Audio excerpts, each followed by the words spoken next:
Valérie Ménadier, bonjour. Bonjour Laurence. Vous inaugurez ces grands entretiens de Concertina 2014, ici sous ce magnifique chapiteau où il fait assez chaud. Et sur les ondes de radio ici, nous allons dessiner votre parcours tout au long de cet entretien. Une demi-heure pour toute une vie, c'est court, hein, c'est vrai. Et avant de commencer, j'avais envie d'essayer de tenter de dresser votre portrait par petites touches. J'ai envie de dire tout d'abord que vous êtes multiple, faites de 1000 pièces que la vie vous permet de consteller pour en faire votre image, votre personnalité, votre âme aussi. Et peut-être que ce puzzle n'est pas encore complet ou terminé, qui sait, mais j'ai l'impression que le cadre y est.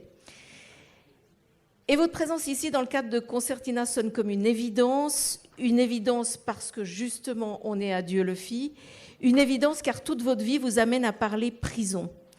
Il y a votre enfance tout d'abord, une enfance sauvée mais volée aussi, ça c'est pour votre passé. Votre présent, il tourne autour des mots et des mots, M-A-U-X, M-O-T-S.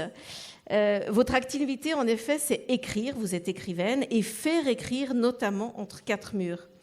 Et puis il y a le futur qui se dessine, un rêve encore, une chimère peut-être, un très beau projet assurément que l'on souhaite voir naître, et cela nous en parlerons en fin d'entretien. J'ai envie de parler de rêve un peu aujourd'hui. Et puis ce qui traverse cette temporalité, cette vie, votre vie, c'est le regard que vous portez sur les gens, c'est votre humanisme, votre capacité non pas à tout pardonner, mais en tous les cas à comprendre, votre capacité à ne pas juger pour mieux entrer en relation. Enfin, ce qui vous définit peut-être aussi, elle en est dans l'anecdotique, mais peut-être pas, ce sont vos cheveux. Ouais, vous êtes obligé de les montrer hein, quand même. Ce sont vos cheveux, des vrais. Hein. Ils parlent assurément de vous. Est-ce que vous êtes d'accord avec ce portrait un brin pointilliste? Vous avez le droit de dire non. Alors je suis entièrement d'accord avec vous, sauf sur un certain point que je comprends. Je comprends rien, mais je tente de comprendre. De même, la même façon, vous avez tenté de dresser mon portrait. Vous le dites, hein, je tente, j'ai tenté. Je suis aussi dans la tentative d'une compréhension perpétuelle, mais il y a plein de choses que je ne comprends pas. Et ça me convient de ne pas comprendre, en fait. J'ai fini par vouloir ne plus comprendre. Même pour quelles raisons les gens agissent parfois de cette façon et sont là. Il y a une phrase d'Antonio Lobo Antunes, hein, qui devrait avoir le prix Nobel, grand écrivain portugais. « Le hasard est un autre nom que Dieu prend quand il ne veut pas signer. » Cette phrase-là, je l'ai adoptée et ma foi, je pige pas, mais je me dis que c'est le hasard et que derrière le hasard, il y a quelque chose de plus grand et respect. Il n'y a pas tout le temps à aller dévoiler. Il y a des choses, de toute façon, la vérité ne saurait rester sans ces voiles. Il y a des choses, on ne peut pas savoir pourquoi. Et ça, je l'ai appris de ma petite enfance, je pense. Alors cette petite enfance, justement, on va commencer par en parler pour comprendre finalement d'où vous parlez, pourquoi vous êtes là. Alors j'ai dit, hein, il y a Dieu le fit, il y a les prisons, mais il y a aussi cette enfance. Est-ce que vous êtes d'accord de nous partager le geste de votre mère qui a fait vos livres? J'ai dit la geste? Non, le geste, ah ouais, mais d'accord. Je dis la geste de façon très littéraire, la geste de ma mère qui m'a fait rentrer en littérature sûrement. En fait,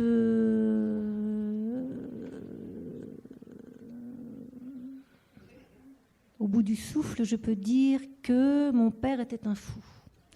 Mais un fou absolument authentique et profondément humain. Mais il a eu une enfance absolument diabolique, et ce qui l'a amené à vouloir tuer ma mère sûrement, et il a failli la tuer moult fois. Mais ma mère, étant une femme très responsable, m'a donné à garder à ma grand-mère, qui était une véritable sorcière, peut-être même une maquerelle, ça je ne le saurais jamais. Pardon mémé, elle est morte.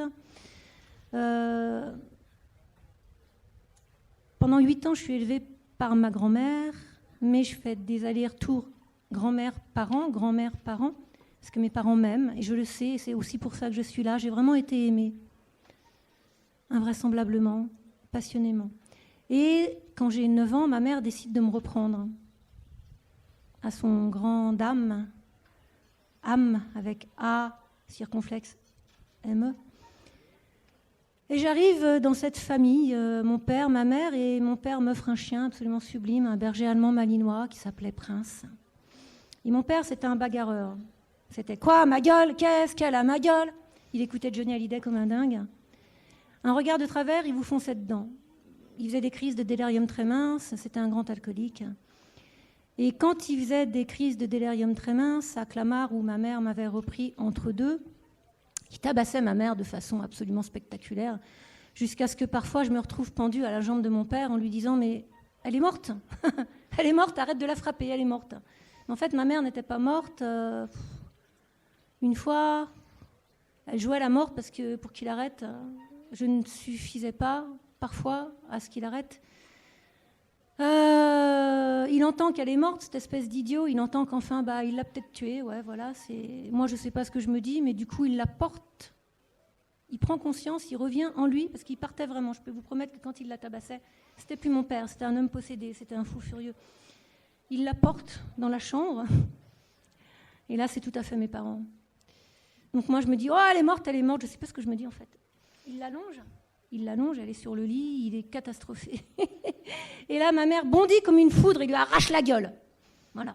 Et ils sont encore vivants tous les deux, et je ne sais pas. Mais c'était ça. Elle ne se laissait pas faire. Et tant et si bien qu'un jour, s'est passé l'innommable, ce pourquoi je suis ici, parce que du coup, j'ai traqué les mots, comme les mots me semblaient tellement impuissants, eux aussi, tout comme moi. Je les ai traqués et j'ai réussi à, j'espère, j'ai tenté en tous les cas. Un soir d'anniversaire, un 13 novembre 1976, mon père a pris un coup de couteau de ma mère. Mais c'était un accident, il paraît. C'était pas un accident, mais bon. Ma mère a tenu son mensonge victorieuse jusqu'au bout. Jusqu'à son lit de mort, je lui ai demandé. Je suis un pitbull, moi. Je lâche pas comme ça. Et donc, il s'est pris un coup de couteau dans le ventre. Moi, j'étais dans un salon. Et puis, on entend un cri. Et là, moi, je me précipite parce que je savais que mes parents étaient vraiment des fous. Et là, je vois mon père, les mains sur son ventre, qui glisse. Mais c'était poétique, c'était beau. Franchement, c'était beau. Je vous jure que c'était beau. C'est dingue, mais la beauté ne nous quitte pas. Vraiment, la beauté est là. Ouvrons les yeux, même en tôle, même pendant le viol, même pendant le meurtre. Il y a toujours un... Et je le vois qui glisse le long du mur. Et puis là, il y a un connard, un ami de mon père qui me chope dans le dos. C'est pas pour rien si j'ai une magnifique syphoscoliose et un dos complètement détruit. Et il me sort, ne regarde pas. Et il me balance sur le côté. Bon, c'était mon père, mec. Pourquoi tu fais ça? Voilà. Oh, je voulais pas dire voilà parce que c'est un toc de langage. Je l'ai dit. Donc, c'est comme du coup. On va aussi éviter les du coup. Ok. Bon, si tu dis du coup, tu me dois 1 euro. Si je dis voilà, je te dois 2 euros. Okay, ça marche. Ça risque d'être coûté cher. Donc je me retrouve sur le bas-côté. À part que mon père étant mon père, il ne veut pas aller à l'hôpital parce que ce coup de couteau, il n'est pas mort sur le coup. Ce coup de couteau vient de sa femme et sa femme, il l'aime. Et puis ma mère est complètement anéantie et il est mort aux urgences d'une hémorragie interne parce que il est allé tout seul aux urgences et puis aux urgences, parfois on laisse crever les gens comme des chiens. Et il est mort, il s'est vidé de son sang. Et ma mère, donc finalement, ils ont appelé les Poulagas. Je ne sais plus qui, moi j'avais 9 ans, 10 ans, j'avais 10 ans. Mon chien Prince, mon frère canin de 1 an, a fui dans la forêt de Meudon, puisqu'on habitait à la frontière de Clamart-Meudon. Mon chien a fui dans la forêt, je vous en parlerai de mon chien. Mon papa est parti dans une ambulance et ma mère dans un panier à salade et moi je suis partie avec ma tante, Tata Berthe. Ma mère a obtenu un non-lieu, donc elle n'a pas fait beaucoup de prison. Je ne savais pas que mon père était mort, mais je l'ai découvert très vite dans un envol d'oiseau. J'ai compris qu'il était mort et j'étais contente qu'il soit mort. Ouais, j'étais contente, j'assume. Il fallait qu'il crève, putain, il fallait qu'il arrête de vouloir nous tuer, parce qu'il nous poursuivait parfois avec un coupe-coupe, parce que mon père était un bagarreur, et il y a un de ses copains un jour qui lui a donné un coupe-coupe pour se défendre contre ceux qui allaient peut-être venir nous péter la gueule. Et donc je nous revois. Je m'excuse, je vous interromps, mais ça veut dire que... En tous les cas, ma mère a fait de la prison, et elle a obtenu un non-lieu grâce à un très bon avocat, et quand elle est revenue, je vous promets, Il y a les ombres d'Hiroshima. Ma mère était passée par les ombres d'Hiroshima, par une bombe atomique, c'était plus ma mère. C'était une espèce de petite bonne femme ultra méga maigre, avec une espèce de queue de cheval où elle avait les cheveux mais archi tirés. Et à la prison, parce qu'on nous avait cambriolé entre-temps, la famille de mon père avait tout raflé. Parce que les femmes ne doivent pas tuer les hommes. Les hommes ont le droit de tuer les femmes, mais attention, si c'est le contraire, je vous promets qu'on en a chié après, on a payé cher. À la prison, on lui avait donné un manteau de sky noir, immense, trop grand pour elle, mais du sky, c'est-à-dire qui brille. Et là aussi, j'ai vu ma mère qui revenait me chercher chez ma grand-mère, qui avait ses mains, d'ailleurs à prison, qui avait ses mains sur le grillage. Je crois que je ne l'attendais plus. Moi, j'avais pris des kilos parce que je savais que c'était affreux ce qui venait de se passer. Je ne savais pas vraiment.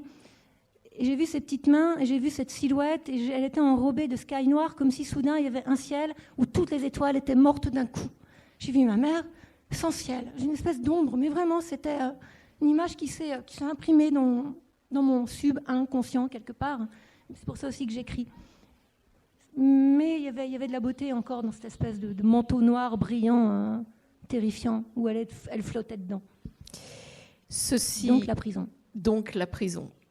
La prison et la sortie de prison aussi. Ouais. Cela vous amène à l'écriture. Enfin, j'ai envie de dire que ça vous amène à l'écriture, mais déjà toute petite, vous écriviez. Oui. Alors, il y a vos livres. D'ailleurs, j'en profite pour dire que Valérie Ménadier fera des signatures tout à l'heure sous la tente de la librairie. Mais il y a votre écriture, de nombreux livres, et il y a l'écriture que vous partagez au travers d'ateliers d'écriture. Dites-nous quelques mots d'ateliers d'écriture. Je vais vous demander de raccourcir un tout petit peu les réponses parce que j'ai envie qu'on parle de tout et que le temps est très court. Après tout, mais il y a le tout et l'après tout. Et ouais, je vais faire mon temps, j'ai fait mon temps. Alors, les ateliers d'écriture en prison. En prison, bien sûr, parce que quand j'ai vu ma mère, je me suis dit, j'ai une dette, j'ai quelque chose à faire moi aussi là-bas dans la tôle dont elle ne m'a jamais parlé. Donc je suis rentrée en tôle. Comment s'en sortir, disait Gérasime Lucas, de mon plein gré en tant qu'animatrice d'atelier d'écriture avec des pointeurs, avec des pédocriminels. Ça a été les premières personnes à qui j'amenais le plus sacré en moi, ce en quoi je croyais le plus, à savoir l'art. L'art nous est donné pour ne pas mourir de la vérité, disait Nietzsche, et c'est ô combien vrai. Donc j'ai amené l'art à des personnes qui avaient tué des enfants. Je ne voulais pas savoir. Et il faut savoir qu'ils étaient extrêmement attentifs et que de par mon regard avant tout, de par mon acte de présence et en face de leur acte d'absence, parce que les prisonniers ont un acte d'absence absolument faramineux. Ils sont en face, mais vous avez beau les chercher, vous ne les trouverez pas. Donc moi, qu'est-ce que j'ai fait ? J'ai irradié de présence. Et du coup, ma présence a un petit peu poussé leur absence. Et avec le stylo et les mots et des feuilles blanches, on a réussi à tracer un cheminement. Et à travers mon regard, ils ont vu qu'on n'est pas ce que l'on fait. Mon père n'était pas un criminel, ma mère n'était pas une criminelle. Pourtant, mon père a failli la tuer moult fois et ma mère l'a butée. Mais ce n'est pas du tout ce qui les caractérisait. J'en suis témoin formellement. Et ces hommes-là, c'était les premiers. Croyez-moi qu'après chaque atelier, je chialais comme une madeleine. Il faut leur donner pas une seconde chance. Je ne sais pas. Mais en tous les cas, moi, en tant qu'animatrice, j'étais dans le devoir, dans l'obligation extrême, absolue, je pèse mes mots, de leur rendre humanité. De les regarder comme des êtres humains et non pas comme des fils de pute, comme des porcs infâmes qui ont violé. J'étais là au nom de l'humanité ultime. Et ça marchait. J'ai eu des textes absolument puissants, de nature, de chevaux qui courent, ils étaient là au présent. Ce partage de l'écriture au travers des ateliers d'écriture, est-ce que vous amenez le droit à s'exprimer, vous amenez la culture, vous amenez le droit à dire ou peut-être justement à tout d'un coup être de nouveau humain ? À quoi ça sert, ces ateliers d'écriture ? Ça sert à redevenir sujet, à se dire qu'on n'est pas une bête féroce, à se dire qu'il y a une autre alternative à la violence, à se dire qu'il y a une douce violence, parce que ces gens-là, si on leur amène de la douceur, ils sont absolument pétrifiés. Mais au fil du temps, la douceur, ils arrivent à la prendre et du coup à se décaler. Et la violence fait un pas de côté. Et ils arrivent enfin peut-être à nous regarder, à avoir un petit peu moins honte d'eux, ou bien peut-être à dire, à peut-être oser penser ce qu'ils ont fait, alors qu'ils n'ont pas les mots, ils n'ont pas forcément la culture. Mais moi, je suis là pour les aider à... Moi, pas moi, le médium écriture. On est là pour tenter de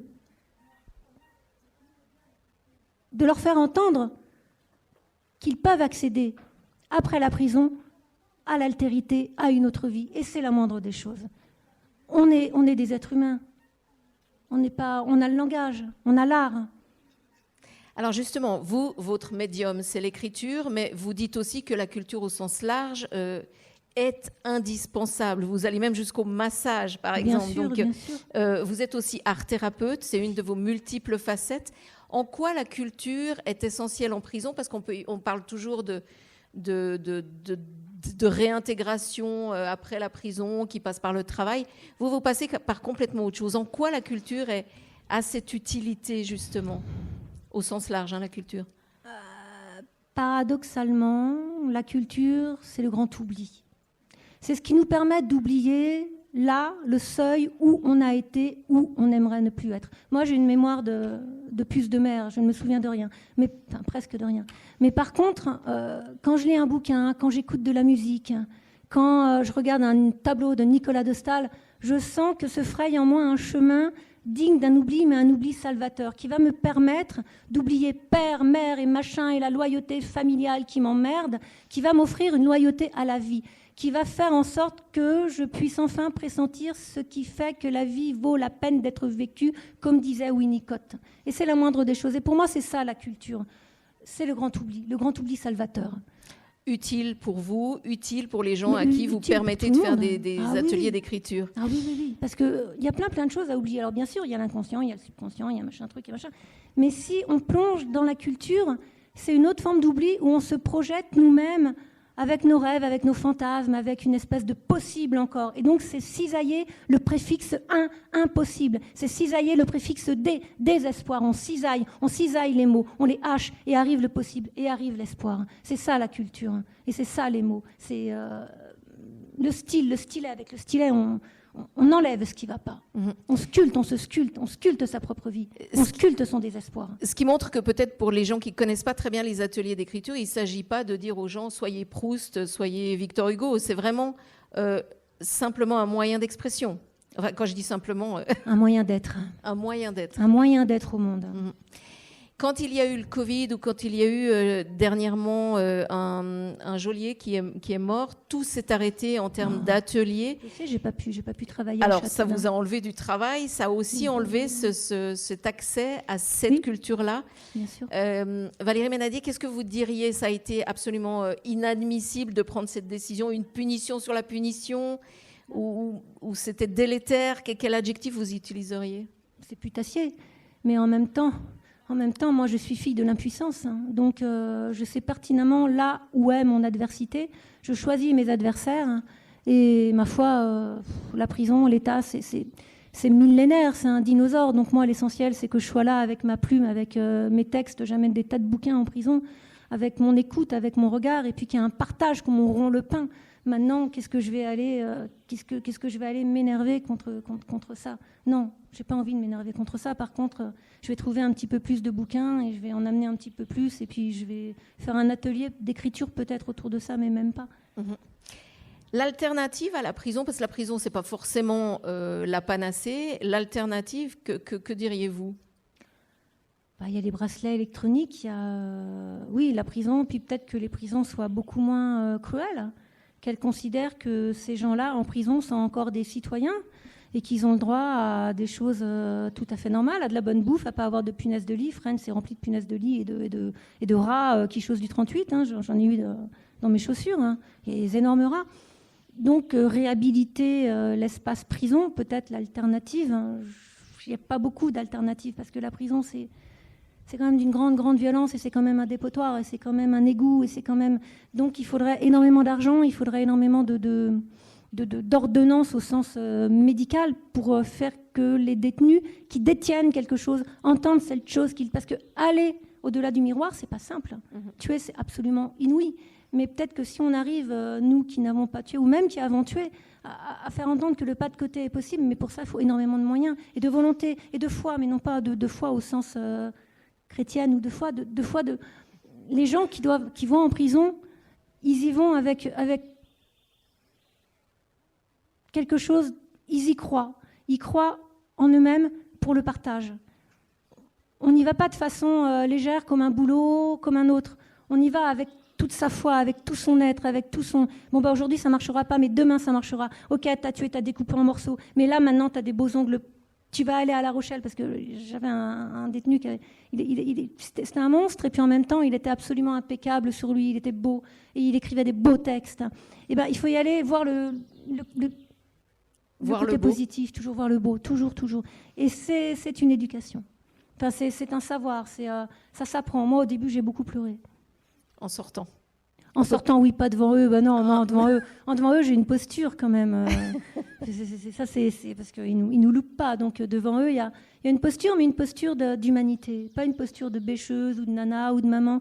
Une posture, on est là pour travailler. Si tu veux, tu travailles. Si tu veux, tu travailles pas. Mais si tu veux pas écrire, ben écoute, fais acte d'écoute. Et même si tu veux pas écouter, même si tu veux pas écrire.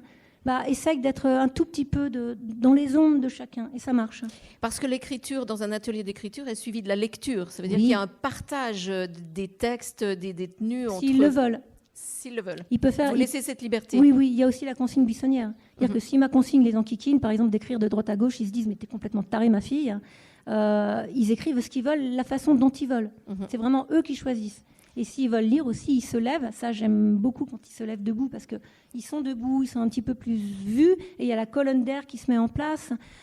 C'est autre chose. J'ai pas du tout envie, s'ils doivent lire, ils lisent pas assis. On dit « il ». Est-ce que vous donnez des ateliers d'écriture à des femmes aussi, dans des prisons pour femmes ? Alors, j'ai voulu donner des ateliers d'écriture pour femmes à Fresnes, ça n'a pas marché, mais ça a marché à Nîmes, dans le quartier femmes.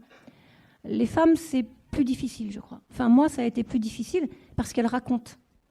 Les hommes sont absolument voués au silence, enracinés au silence, mais les femmes racontent ce pourquoi elles sont là. Et qu'est-ce que ça change dans l'écriture ? Elles ont moins de choses à dire ou elles passent par le raconter et puis elles ne vont pas au fond de leurs émotions ? Non. Que ça change ? Pour l'écriture, oui, ça change. Elles disent beaucoup plus de choses. Elles sont beaucoup plus dans le flux, elles sont beaucoup plus dans... On va attraper l'indicible. Les hommes sont beaucoup plus dans la pudeur, sont beaucoup plus dans le retrait. Mais moi, par contre, en tant qu'animatrice... le transfert est beaucoup plus difficile. C'est-à-dire que ce que j'entends de la part des femmes, les hommes, je devine, les femmes, je sais à peu près. Ou du moins, je vois qu'elles mentent et qu'elles s'arrangent parce qu'on se la raconte toujours. Et ça, c'est beaucoup plus difficile. Dites-moi un mot de la box-écriture. La box-écriture, c'est en fait, j'ai fait une formation de psychobox, qui est un dispositif mis en place par Richard Elbrun, qui a écrit un bouquin qui s'appelle À point nommé.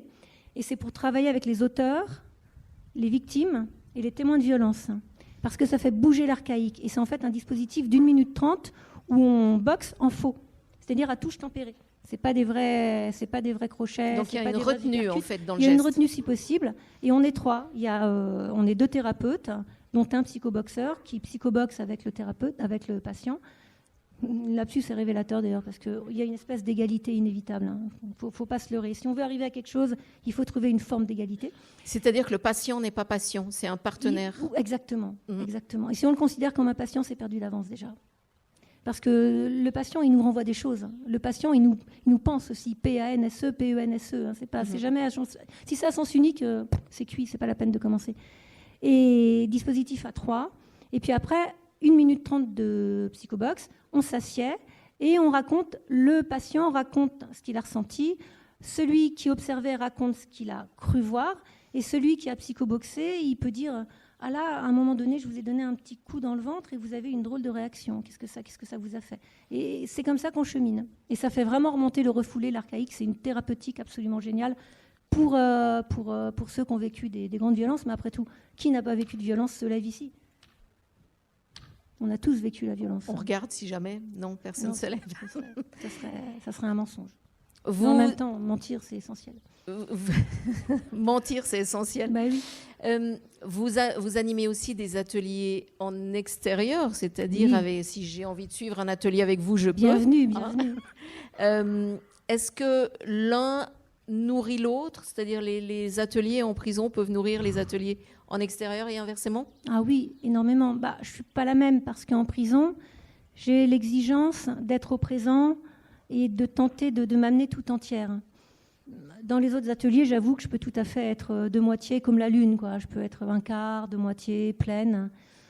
Je me laisse beaucoup plus aller, je suis beaucoup plus exigeante, c'est-à-dire que je fais des retours.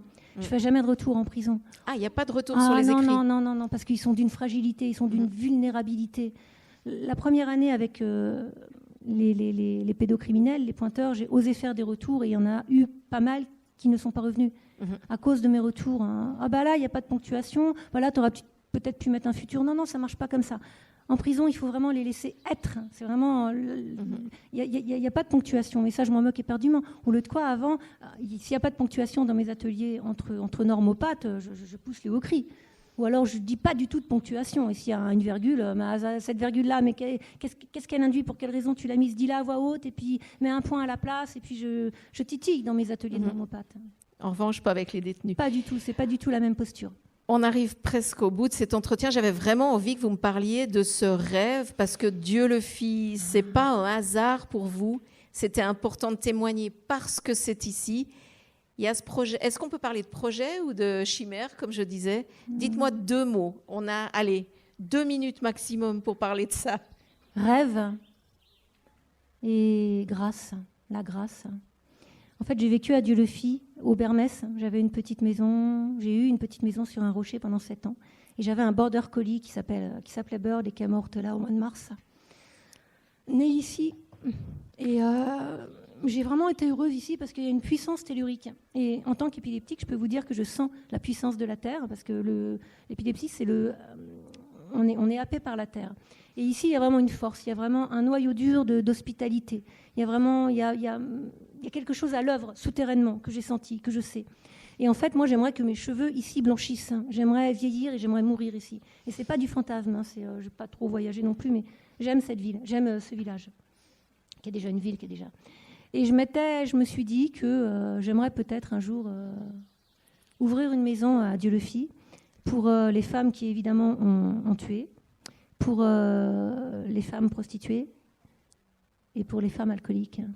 Et donc inviter des thérapeutes de toute obédience, des artistes, pour aider cette petite meute de femmes à aller mieux, à retourner vers elles-mêmes, vers ce point de chute où elles ont chuté. Mais un point de rupture n'est jamais... on peut faire le demi-tour, je l'ose. Et je me dis qu'à Dieu le fit, tout est possible. Ce serait ça, le rêve de dingue. Bon, je pense que... Vous voyez, c'est Dieu le fit. Et moi, j'aimerais bien que dans quelques années ou même quelques mois, vous me disiez ce rêve de dingue est devenu une réalité de Barjot. Et peut-être vous allez me le dire. Une dernière question, Valérie Ménadier. La marge, puisque c'est le thème de ce concertina, j'ai parfois l'impression que elle coule dans votre ADN. Je me trompe complètement, c'est vrai, c'est faux? D'autant plus qu'on a des marges absolument fantastiques quand on écrit. Une marge d'une page. La marge de toute ma vie, continuer à être là où mes parents se sont arrêtés, là où ils sont morts, moi continuer à être, et puis continuer à écrire, et puis continuer aussi à griffonner mes bouquins de stabilo. Toutes mes pléiades de Shakespeare quand j'avais 20 ans, ils sont stabilotés, c'est une honte.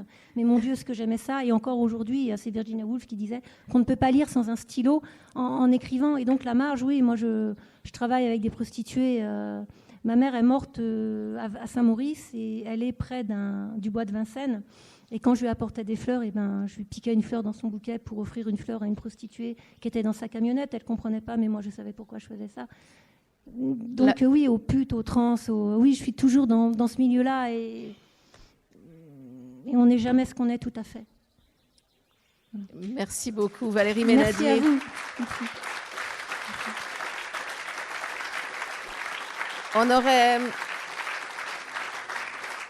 On aurait envie de vous écouter pendant des heures, mais pour ceux qui ne peuvent pas l'écouter pendant des heures parce que j'ai un timing à tenir, il y a tous vos livres. Vous allez faire une séance de... Pas tous, c'est vrai. Pas tous, parce qu'il y en a un que je l'ai reçu il y a 5 jours. Voilà. Donc je l'ai pris là. Et puis, il y en a un qui n'existe plus. Oui, Ma mère toute bue. Ouais. Voilà, Ma mère toute bue, ouais. Dont on n'a pas pu lire un extrait, mais c'était important de vous entendre.